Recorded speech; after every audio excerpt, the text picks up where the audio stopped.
and welcome back to our April? Yeah. April? Right, I was not going to say May, it's May now. Our April wrap up. Last month we did rubbish. Yeah. We each only read one book. No, it's two, wasn't it? No, because we'd read we combined February's wrap up and... Yeah. We did 2 months of a wrap up. February and April. Yeah, we did awful. Yeah. What months did we combine? We did... February and March. February and March. February and March. So March we read hardly... I read one book, you read one book. Yep. So this month we didn't do like super well. We did better. We did better, yeah, so we improved, so that's good. We each read 3 books. Yeah, We're which hoping is more to do... than 2 months last year. Yeah. More than I read in 2 months last month. Yeah, so that's good. I read 3 over the last 2 months. So yeah, we've been slacking, but we're picking up now. So we're hoping in May to read even more. But yeah, so we'll get straight into it. I'm going to talk about my 3 books. Josh can talk about his 3 books. We'll take it one at a go. So the first book that I read this month was Aristotle and Dante Discover the Secrets of the Universe, and I started this book knowing that everybody loves it and there's a lot of hype around it, and I don't think at first I got super into it. But then, as the book went on, I loved this book, and I definitely wasn't disappointed. I kind of thought, oh, I'm not going to like this as much as everybody else. But then when I finished it, I was like, oh my god, I love this book, and I gave it 5 stars, and I rarely give books 5 stars. I really, really loved it, and I want to read it again, and I miss the characters, and I just really, really liked it. So, if you haven't read this book yet, you really, really should read it. It's a contemporary about these 2 boys who they're kind of like, one is kind of like a bit of an outcast and the other one, I don't know, I can't really explain it, it's really hard. It's just kind of about life and all these little things, and one of the characters at the beginning, like Aristotle at first, kind of annoyed me, but then I really got to love his character, and then all these things happened that I didn't think were going to happen. It was definitely more of a surprising contemporary, but yeah, overall, I really, really love this book, and I give it 5 stars. So, that was Aristotle and Dante, and this is probably one of my favourite books of the year so far. So, that is a good one. What about you? What did you read for the first one in April? First one I read in April was Off to Be the Wizard by Scott Mayer. It's a fantasy book where basically there's a guy on the front cover and he looks like a wizard, but what he's basically done is he's found out some way of hacking reality, and it's transported him back to the medieval times, and he's pretending to be a wizard. And there's all this interesting sort of stuff that goes down. There's this some sort of evil mastermind going about, and he's trying to turn people into hobbits, and he's just trying to bring loads of weird fantasies to life to change the future. It's a really good book. I think I gave it about 4 stars. It's weird because you're holding this book and it's really heavy. Yeah, that is a heavy one, isn't it? Really, it's a hefty book. But when you were reading that, when you like telling me the story, because obviously I'm not going to read it, and I thought it sounded really fun. Yeah, I really liked it. It's a very good book. I mean, if you really like fantasy and you're a bit geeky and all that sort of stuff, it's really cool because obviously you got people, and it goes on about all of the different technological periods all coming together, and jealousy about who's got better computers. Someone's got like a Commodore 64 and someone's got like a new iMac, and there's a couple of arguments in there of who's got the better system and stuff like that. So it's a really good book, so definitely read this one. How many are in that series? 3. The next one is Spell or High Water, and then there's another one. Are you going to read the next ones? Oh, of course I will, yeah.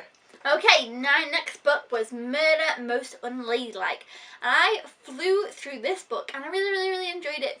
It's kind of a middle grade murder mystery, but it really reminded me of some kind of Agatha Christie style, but it's set in like this boarding school, and it follows these 2 main girls who try and discover the mystery of a teacher who has been murdered at their school, well, who has died and gone missing. I don't know how to explain it. She's gone missing, so believed to be dead, but you know, they're trying to sway it, but they think she's been murdered, so they try and discover that.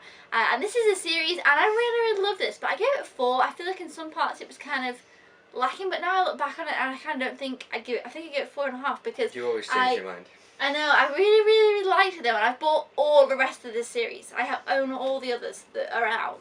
And you read some of this book, didn't you? I did, yeah. It was easy to read. Yeah, quite enjoyable. I mean, I didn't even read half the book, and I picked it up and I read a bit too. Yeah, you know, you got to grips with what was going on really quickly. So yeah, it was good, easy to read if you can just pick it up halfway through and still enjoy it. So it's really good. I really liked it. I love these kind of. This is kind of my favorite. I love murder mysteries, but like old-fashioned. It's set in.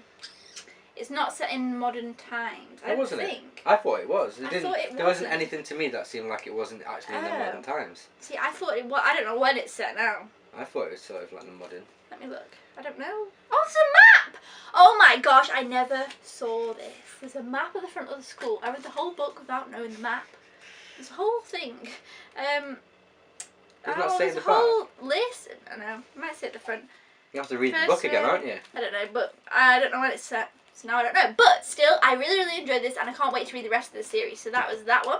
I just realised I might have to apologise for my Yeah, arm. you're just like dirty everywhere, covered in paint. Sorry. Okay, so the second book that I read, I started the Discworld series by Terry Pratchett, and I really did enjoy this book. It was really good, but it was quite hard to read because I think this is probably my first book without any chapters. And it's So, very tiny though, but it's tiny, but it's quite small writing, and I think throughout it, it's rather than it being chapters, there's, I don't know, like 4 different sections in the book but the story goes on. And the one thing I found really hard about it is you'll be going on about your business in this like one scene, and then halfway through the sentence it just goes to somewhere completely different, and then you just are like, wait, okay, so we're not there, we're here now, and it's like, okay, so you have to get to grips with it really, really quickly, and it changes, and it's quite a rapid movement, and it's just follows the story of this guy called Rincewind, and he's a failed wizard, and death's always lurking on his shoulder, and then he's just like trying to kill him all the time, but he just fails, and about this guy who's from a different kingdom where wealth is something that's just everybody's ridiculously rich, and he comes over and he's got a chest which has hundreds of legs. It's like a little dog, and it goes around trying to eat people. Oh, I saw the picture of it on the hardback one. Yeah, and that's Two Flowers' chest.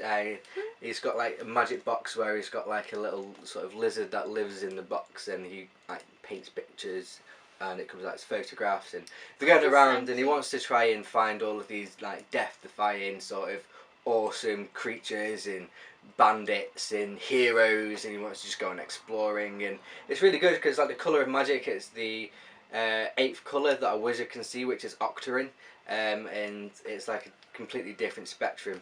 And the one thing that I really like about this is when it comes to magic, it's not like magic is something you can click your finger and ooh, there's fire. It's supposedly this really tedious process which takes months and months and months of preparation, and then it all just becomes absolutely worthless because you forgot how to do it as soon as you've learned it.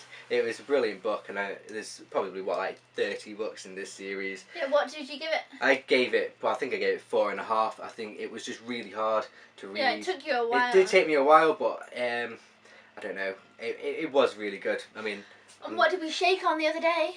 That I was going to get one of these every single month. Yeah, because you want the fancy hardback. So it's probably I'm going to get the nice hardbacks, because this one, it's not the greatest condition book, but I wanted to see how they were going, so probably going to take me another 5 years or so before I finish the entire Discworld series. But no, it was a really good book. The next book that I read was Chupacabra? That's what I keep calling it, but you keep saying something different. I just see what I like to say, which is Chupacabra, but it's not the right. It actually tells you how to pronounce it in the thing, but I'm just like, Chupacabra. Anyway, this is the 3rd book in the Cryptid Hunters series, and I have been loving this series. I've read one in January and one in March and then one this month, and I have bought the final book, which is 4 books.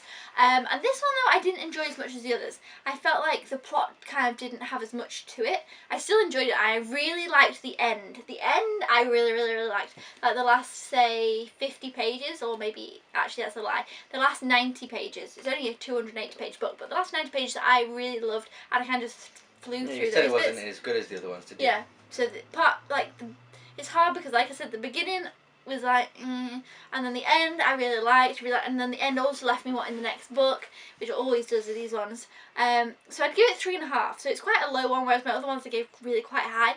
But I still enjoyed the book, and I still recommend the series. It's just this one kind of, I mean, it's not slow because it's really tiny, but it just is not as much to it. It happens in the series, though, doesn't it? Yeah, I can't say too much, obviously, because it's the 3rd book in the series, and I want Josh to read the series, so I keep making him like not read the back and not look at the books and stuff. Because I think it's still a good series.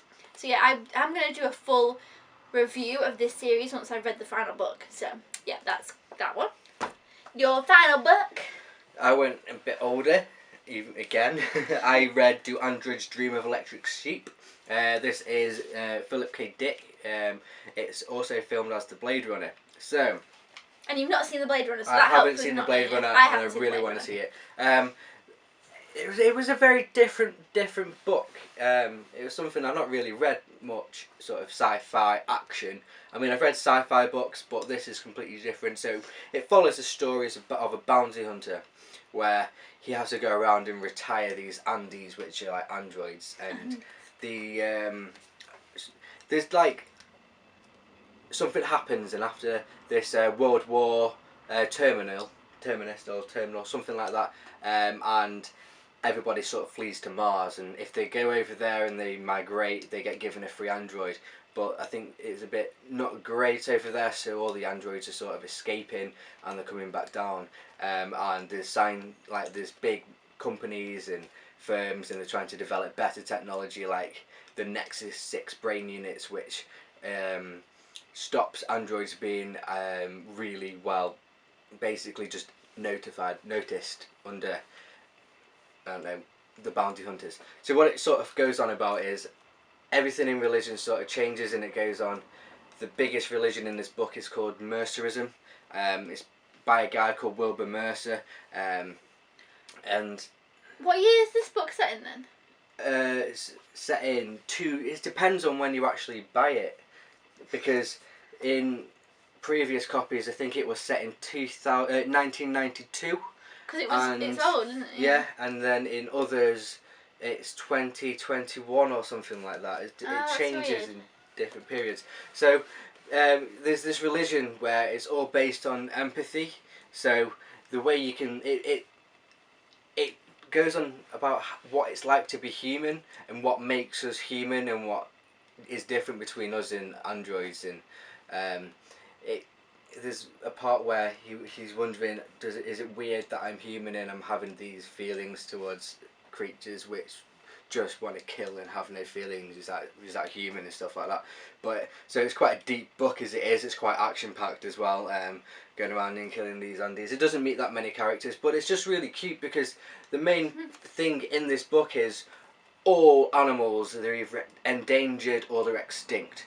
So if you have an animal, like rare. Yeah, if you have an animal, so say you've got a horse, you're rich, you're like a high standing person.